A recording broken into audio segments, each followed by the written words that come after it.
السلام علیکم ورحمۃ اللہ وبرکاتہ۔ بسم اللہ الرحمن الرحیم۔ الحمد للہ وکفى وسلام علی عباده الذین اصطفى، اما بعد۔ اعوذ باللہ من الشیطان الرجیم، بسم اللہ الرحمن الرحیم۔ بل تؤثرون الحياة الدنيا والآخرة خير وأبقى، صدق الله العظيم۔ وقد قال النبي صلى الله عليه وآله وسلم: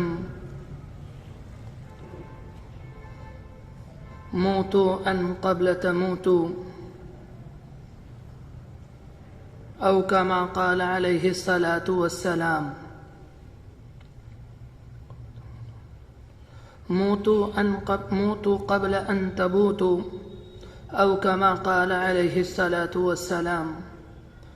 بہت عزت و احترام کے مستحق میرے بزرگوں، قابل قدر دینی اور ایمانی بھائیوں، میں نے آپ کے سامنے قرآن مجید کی ایک چھوٹی سی مختصر سی آیت تلاوت کی۔ قرآن مجید کا یہ اعجاز ہے، آپ اس کی چھوٹی سے چھوٹی آیت لے لیں، مختصر سے مختصر آیت لے لیں، جس کے اندر الفاظ کی کمی ہوتی ہے، بہت زیادہ الفاظ نہیں ہوتے، جس کے اندر الفاظ مختصر ہوں، اسی آیت کے اگر معنی کو دیکھا جائے، اسی آیت کے اگر مفہوم کو دیکھا جائے، اسی آیت کی اگر گہرائیوں میں اترا جائے، وہ مختصر سی آیت، وہ چھوٹی سی آیت انسان کی پوری زندگی کا دستور بن جاتی ہے۔ انسان کی پوری زندگی گزارنے کے لیے اور انسانوں کی رہنمائی کے لیے وہ مختصر سی آیت کافی ہے۔ انسانوں کو گمراہی سے روکنے کے لیے اور انسانوں کو ہدایت کے راستے پر لانے کے لیے وہ مختصر سی آیت کافی ہے۔ قرآن مجید کی آیت میں نے تلاوت کی، بل تؤثرون الحیاۃ الدنیا والآخرۃ خیر وابقى۔ اس آیت کے اندر اللہ تبارک و تعالی نے انسانوں کی، یعنی میری اور آپ کی ایک بنیادی بیماری کی نشاندہی فرمائی، اور اس کا علاج بھی قرآن مجید کے اندر بیان فرمایا۔ یہ بات کہی، وہ تمہاری بنیادی بیماری اتنی خطرناک ہے، اگر اس بیماری کی طرف توجہ نہ کی جائے، اگر اس بیماری کو سیریس نہ لیا جائے، وہ بیماری اتنی خطرناک ہے، وہ تمہیں ہلاک کر دے گی، وہ بیماری تمہیں تباہ اور برباد کر دے گی، وہ بیماری تمہیں جنت سے نکال کر جہنم کے گڑھے میں گرا دے گی۔ دو مختصر سے جملے اس آیت کے اندر ہیں، ایک میں بیماری بیان کی اور اگلے جملے میں اس کا علاج بیان کیا۔ ایک جملے کے اندر انسانوں کی خرابی اور انسانوں کی برائی بیان کی، اور دوسرے جملے کے اندر اس خرابی سے کس طرح سے نکلنا ہے اس کا طریقہ بیان کیا۔ بل تؤثرون الحیاۃ الدنیا، اس کے اندر انسانوں کی خرابی بیان ہوئی، والآخرۃ خیر وابقى، اس کے اندر انسانوں کا علاج بیان ہوا۔ قرآن مجید کہتا ہے، اے لوگو، اے انسانوں، تمہاری بنیادی بیماری یہ ہے، تم دنیا کے اندر رہتے ہو اور دنیا کے اندر مگن ہو جاتے ہو، تم دنیا کے اندر رہتے ہو اور دنیاوی زندگی کو اخروی زندگی پر ترجیح دیتے ہو، تم دنیا کے اندر رہتے ہو اور تنہا دنیا کے بارے میں سوچتے ہو، آخرت کے بارے میں کوئی غور و فکر نہیں کرتے، تم جنت کے مناظر کے بارے میں سوچتے نہیں، تم جہنم کی ہولناکی کے بارے میں نہیں سوچتے، تم حشر و نشر کے بارے میں خیال نہیں کرتے، تم قبر کے بارے میں خیال نہیں کرتے کہ کس گڑھے کے اندر مجھے جانا ہے جہاں کوئی میرا پرسان حل نہ ہوگا، وہاں میں ہوں گا اور میرے نام اعمال، اس کے علاوہ میرے اعمال جو میں نے دنیا میں کیے، اگر اچھے ہوں گے وہ میرے ساتھ ہوں گے، اگر خراب ہوں گے وہ میرے ساتھ، اس کے علاوہ کچھ نہیں۔ قرآن مجید کہتا ہے تم دنیاوی زندگی کو کس زندگی پر ترجیح دے رہے ہو؟ تم دنیاوی زندگی کو آخرت کی زندگی پر ترجیح دے رہے ہو؟ تم ایک ایسی زندگی پر اس زندگی کو ترجیح دے رہے ہو جس زندگی میں فنا نہیں ہے، جس زندگی کو زوال نہیں ہونا، جو زندگی کبھی ختم نہیں ہوگی. تم دنیاوی زندگی کو اس زندگی پر ترجیح دے رہے ہو. قرآن مجید بڑے پیار کے ساتھ لوگوں کو سمجھاتا ہے اور سمجھنے والے قرآن مجید سے نصیحت لیتے ہیں. قرآن مجید کہتا ہے اے لوگو، جس دنیا کی خاطر تم یہ دوڑ دھوپ کر رہے ہو، جس دنیا کی خاطر تم یہ مشقتیں برداشت کر رہے ہو، جس دنیا کی خاطر تم نے اپنے شب و روز کو ایک کر دیا، جس دنیا کی خاطر تم نے اپنے نرم و ملائم بستر کو چھوڑ دیا، جس دنیا کی خاطر تم نے اپنے بیوی بچوں کو بھلا دیا، یہ دنیا تمہارے کس کام آئے گی؟ تم اس لیے ہی تو یہ محنتیں کر رہے ہو، تم اس لیے ہی تو یہ کاوشیں کر رہے ہو تاکہ میرا مقام بلند ہو جائے، تاکہ سماج کے اندر مجھے عزت مل جائے، تاکہ میرا کاروبار بہت شاندار ہو جائے، تاکہ میرے بچوں کا چال چلن اور میرے بچوں کا کاروبار بہت شاندار ہو جائے، ان کا کیریئر اچھا ہو جائے. قرآن مجید کہتا ہے تمہاری سوچ کا یہ محور تمہاری زندگی کے ارد گرد گھومتا ہے، اس سے آخرت کا کوئی تعلق نہیں. پھر بڑے پیار کے ساتھ سمجھاتا ہے اے لوگو، جس دنیا کی خاطر تم یہ مشقتیں برداشت کرتے ہو، جس دنیا کی خاطر تم حلال اور حرام ایک کر دیتے ہو، جس دنیا کی خاطر تم اپنے رشتوں کو توڑ دیتے ہو، جس دنیا کی خاطر تم ایک دوسرے کا خون بہا دیتے ہو، ذرا کبھی اس بات پر بھی غور کیا دنیا کے اندر تمہیں یہ جو زندگی ملی ہے یہ کتنے دن کی زندگی ہے؟ یہ 4 دن کی زندگی، سال کی زندگی، 8 سال کی زندگی، 10 سال کی زندگی. لیکن تم دنیاوی زندگی کی وجہ سے اپنی آخرت کی زندگی کو خراب کر رہے ہو. تم اس کے بارے میں کوئی خیال نہیں کرتے. پھر قرآن مجید میں مفسرین اکرام نے تفسیر کے اندر یہ بات لکھی، لوگوں کو یہ بات اچھی طرح سے سمجھ لینی چاہیے اور یہ بات اپنے ذہن و دماغ میں بٹھا لینی چاہیے کہ دنیا کے اندر کسی خوشی کو دوام نہیں، دنیا کے اندر کوئی خوشی کامل اور مکمل نہیں. اگر کسی کو کوئی خوشی ہے تو خوشی کے ساتھ غم لگا ہے، کسی کو فکر کا غم ہے، کسی کو ٹینشن کا غم ہے، کسی کو بلڈ پریشر کا غم ہے، کسی کو شوگر کا غم ہے. اور سمجھانے کے لیے انہوں نے ایک عجیب و غریب مثال بیان کی. وہ کہتے ہیں دنیا کے اندر ایک اللہ کا بندہ ہے، اسے دنیا کے اندر ایک کھانا بہت زیادہ پسند ہے اور اس انسان کو بھوک لگی ہے اور کھانا اس کے سامنے رکھا ہوا ہے. وہ اللہ کا بندہ چاہتا ہے کھانا کھاؤں اور پیٹ بھر کر کھاؤں. جیسے ہی وہ کھانا کھانا شروع کرتا ہے اس کی بیوی کی حالت خراب ہو جاتی ہے، اس کے گھر میں کسی کا ایکسیڈنٹ ہو جاتا ہے. وہ کھانا کھائے گا، کھانا کھانے کے نتیجے میں اس کا پیٹ بھر جائے گا، لیکن جو وہ لذت چاہتا تھا وہ اس لذت سے محروم ہو جائے گا. اس لیے یہ بات کہی جاتی ہے کہ دنیا کے اندر کسی خوشی کو دوام نہیں. اگر کسی کو خوشی ہے تو خوشی کے ساتھ غم لگا ہوا ہے. لوگ یہ سمجھتے ہیں اگر ہمارے پاس پیسے آ جائیں گے، لوگ یہ سمجھتے ہیں اگر ہمارے پاس خزانوں کا انبار لگ جائے گا، لوگ یہ سمجھتے ہیں اگر ہماری عمارتیں شاندار ہو جائیں گی ہمیں سکون مل جائے گا اور ہمیں اطمینان مل جائے گا. کبھی بڑے بڑے سرمایہ داروں کی زندگی کو دیکھو، کبھی زمینداروں کی زندگی کو دیکھو، کبھی ان لوگوں کی زندگی کو دیکھو جن کے کاروبار بہت شاندار ہیں.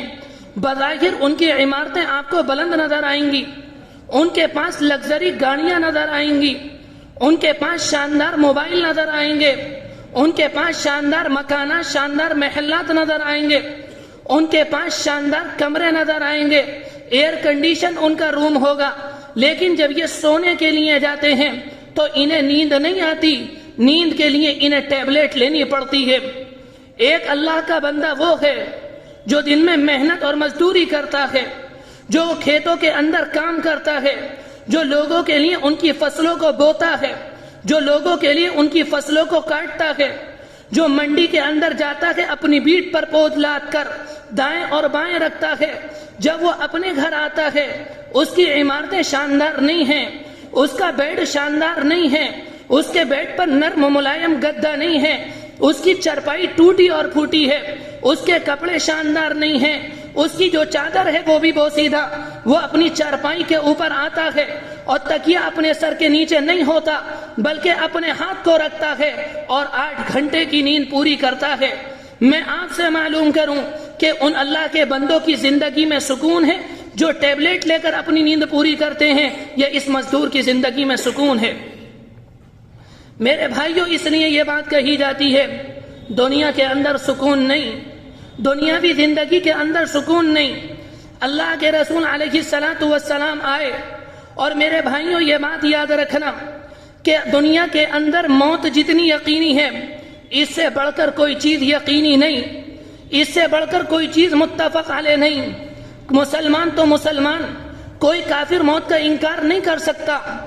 اس روئے زمین پر کوئی ایسا اللہ کا بندہ پیدا نہیں ہوا، کوئی ایسا انسان پیدا نہیں ہوا جس نے یہ نظریہ پیش کیا ہو کہ انسانوں کو موت نہیں آئے گی۔ میرے بھائیوں، ہم نے اور آپ نے یہ تو دیکھا کہ انکار کرنے والوں نے اللہ کا انکار کر دیا، انکار کرنے والوں نے رسول اللہ کا انکار کر دیا، انکار کرنے والوں نے قرآن مجید کا انکار کر دیا، لیکن بڑے سے بڑا دہریہ اور بڑے سے بڑا منکر خدا، اس کے بس میں یہ بات نہیں کہ وہ موت کا انکار کر دے۔ دنیا کے اندر ساری باتوں میں اختلاف ہو سکتا ہے، لیکن موت کے بارے میں اختلاف نہیں ہو سکتا۔ اللہ کی ذات کو لے کر لوگوں کے درمیان اختلاف ہو سکتا ہے، رسول کی ذات کو لے کر لوگوں کے درمیان اختلاف ہو سکتا ہے، دنیا کے اندر ہر بات میں اختلاف ہو سکتا ہے، لیکن موت ایک ایسی چیز ہے اس کو لے کر کسی کے درمیان کوئی اختلاف نہیں۔ لیکن موت اتنی یقینی ہے، لیکن تعجب اس بات پر ہوتا ہے جتنی موت یقینی ہے اتنا ہم اور آپ موت سے غافل ہیں۔ بیچ میں رک کر ایک بات اور کہتا چلوں، میرے بھائیوں یاد رکھنا، اللہ تبارک و تعالی نے اس کائنات کو 3 حصوں میں تقسیم کیا۔ ایک حصہ وہ بنایا جہاں راحت ہی راحت ہے، جہاں سکون ہی سکون ہے، جہاں پریشانی نہیں، جہاں ٹینشن نہیں، اسے میں اور آپ جنت کہتے ہیں۔ اور ایک حصہ اللہ نے وہ بنایا جہاں پر سکون نہیں، جہاں پر آرام نہیں، جہاں پر پریشانی ہے، جہاں پر عذاب ہے، جہاں پر تکلیف ہے، وہ ہے جسے میں اور آپ جہنم کہتے ہیں۔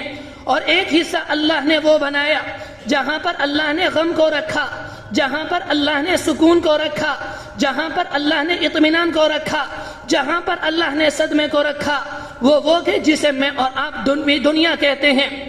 دنیا کے اندر اگر کوئی اللہ کا بندہ یہ چاہے کہ میں دنیا کے اندر رہوں، مجھے کوئی پریشانی نہ ہو، مجھے کوئی تکلیف نہ ہو، مجھے کوئی بیماری نہ ہو، اور دنیا کے اندر کوئی کام میری مرضی کے خلاف نہ ہو، تو وہ اللہ کا بندہ اس دنیا کی حقیقت سے بے خبر ہے۔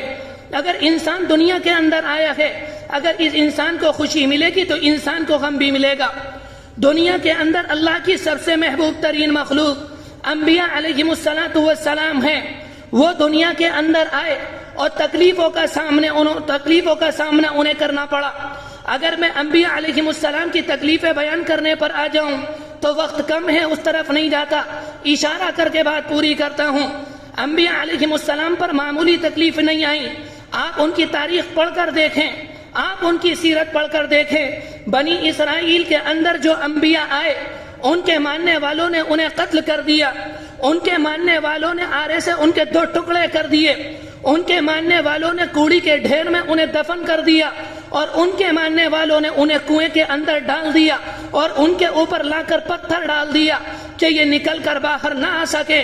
اس کے بعد آخر میں نبی علیہ السلام آئے اور آپ نے آ کر یہ بات ارشاد فرمائی کہ دنیا کے اندر جتنا مجھے پریشان کیا گیا مجھ سے زیادہ کسی کو پریشان نہ کیا گیا۔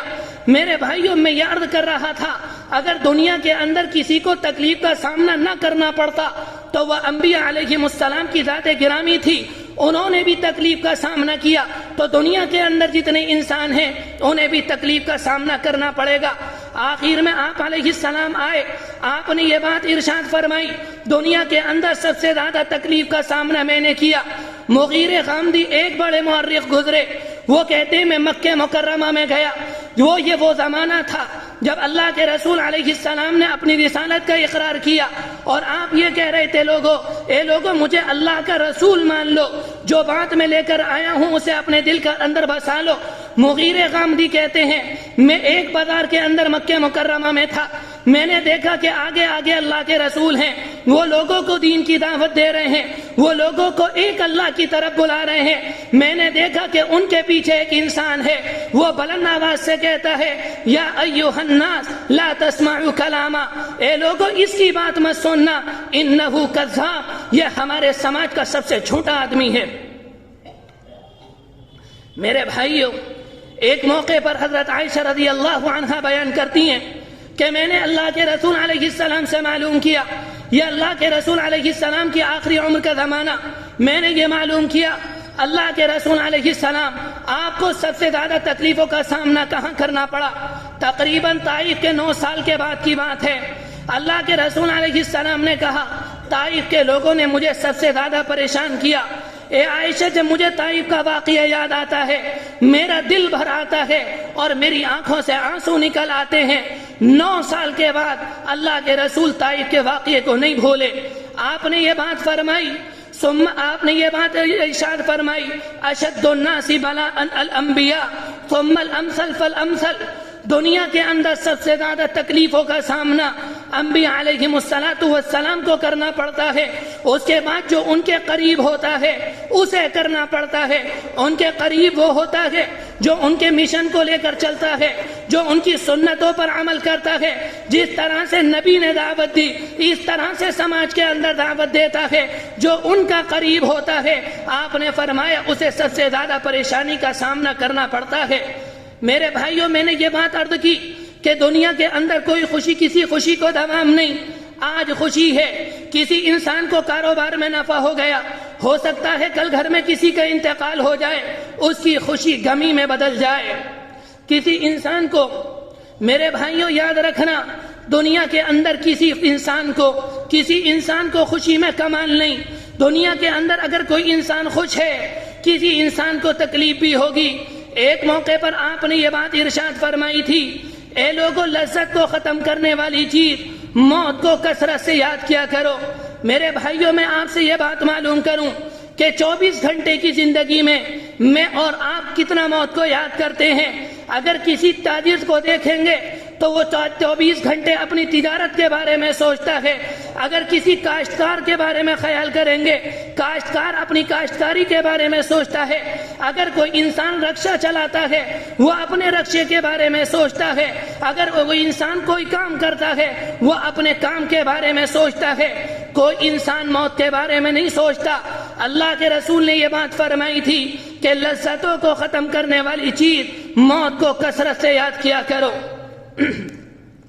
میرے بھائیوں، یہ بات آپ نے ارشاد فرمائی، آپ دنیا کے اندر آئے اور آپ نے صحابہ اکرام کے ذہن میں یہ بات بٹھائی اور صحابہ اکرام کے ذہن میں یہ بات پیدا کی۔ آپ نے صحابہ اکرام کے ذہن میں یہ فکر پیدا کی اے لوگوں، اپنے ذہن کے اندر فکر آخرت پیدا کرو اور دنیا کی محبت کو اپنے دل کے اندر سے نکال دو۔ آپ نے اس کی محنت کی۔ ایک واقعہ سناتا ہوں، اس سے بات سمجھ میں آئے گی۔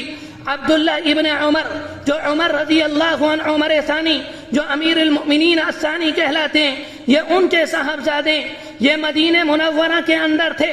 اپنے رفقا کے ساتھ مدینہ منورہ کے باہر گئے۔ جنگل میں انہیں ایک چرواہا نظر آیا۔ انہوں نے اس چرواہے سے ملاقات کی۔ ملاقات میں اندازہ ہوا اس چرواہے کا روزہ ہے۔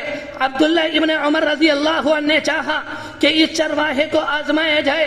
انہوں نے اس سے جا کر کہا تمہارے پاس جو یہ بکری کا ریوڑ ہے، ان میں سے ایک بکری کا بچہ ہمیں بیچ دو، ہمیں فروخت کر دو، ہمیں بھی فائدہ ہوگا اور تمہیں بھی فائدہ ہوگا۔ تمہیں پیسے مل جائیں گے، ہمیں گوشت مل جائے گا، ہمیں بھوک لگی ہے۔ اس چرواہے نے کہا یہ ریوڑ میرا نہیں ہے، میں غلام ہوں، یہ میرے آقا کا ہے اور میرا آقا مدینے میں ہے، میں اس کی اجازت کے بغیر بھیڑ کا ایک بچہ آپ کے حوالے نہیں کر سکتا۔ عمر ابن عبداللہ ابن عمر نے یہ بات کہی۔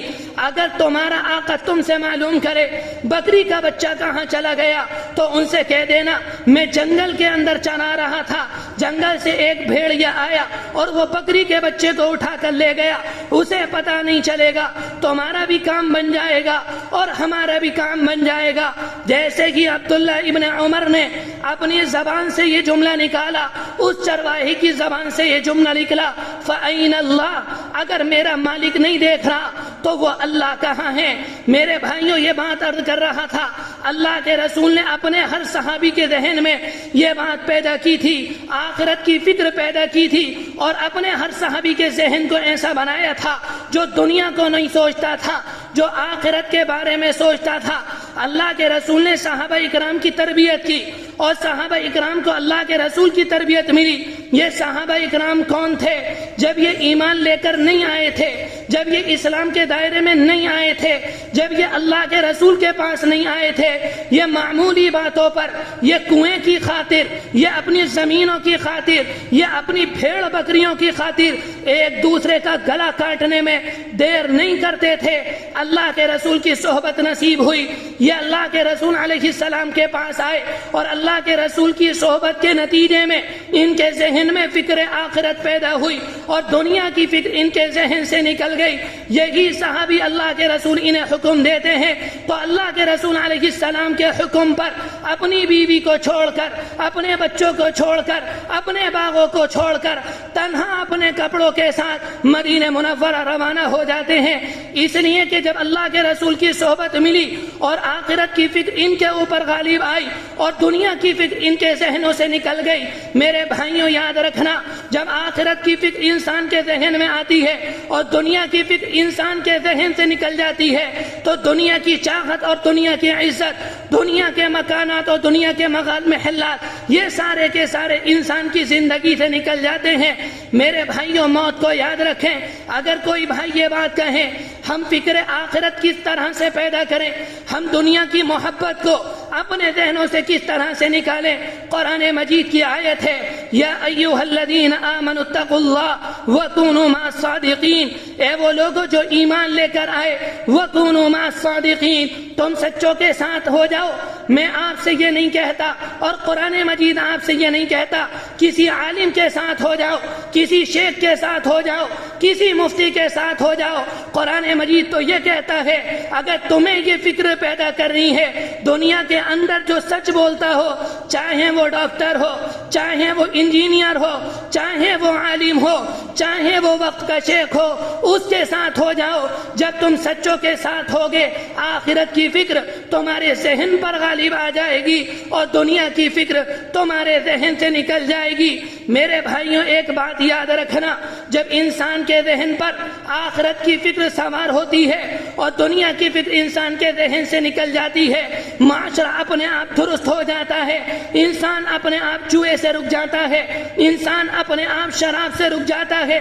اگر کسی کے ذہن میں دنیا غالب ہے اور اس کے ذہن میں فکر آخرت نہیں، چاہے ہزار قانون بنا لیے جائیں، چاہے ہزار عدالتیں قائم کر دی جائیں، چوراہے چوراہے پر پولیس اسٹیشن قائم کر دیے جائیں، یہ انسانوں کو جوا سے نہ روک سکیں گے، یہ انسانوں کو گناہوں سے نہ روک سکیں گے، یہ انسانوں کو شراب سے نہ روک سکیں گے۔